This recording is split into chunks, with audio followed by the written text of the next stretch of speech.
ગુજરાત રાજ્ય મહિલા આયોગ અને જિલ્લા પંચાયત પાટણના સંયુક્ત ઉપક્રમે ગુજરાત રાજ્ય મહિલા આયોગ ગાંધીનગર દ્વારા પીએમ ગોકલાણી શાળા વારાહી ખાતે બુધવારે જિલ્લા પંચાયત પ્રમુખ હેતલબેન ઠાકોરના અધ્યક્ષસ્થાને નારી સંમેલન યોજાયું હતું, જેમાં મહિલા સશક્તિકરણ અને મહિલા વિષયક યોજનાઓની વિસ્તારપૂર્વક માહિતી આપવામાં આવી હતી.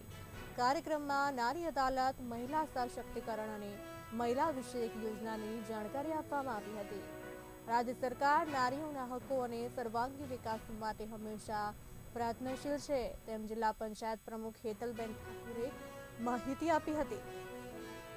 આ પ્રસંગે જિલ્લા પંચાયત પ્રમુખ હેતલબેન ઠાકોરે કહ્યું કે રાજ્યના મુખ્યમંત્રી ભૂપેન્દ્ર પટેલની સરકારે મહિલાઓના ઉત્થાન માટે અનેકવિધ યોજનાઓ અમલમાં મૂકી છે.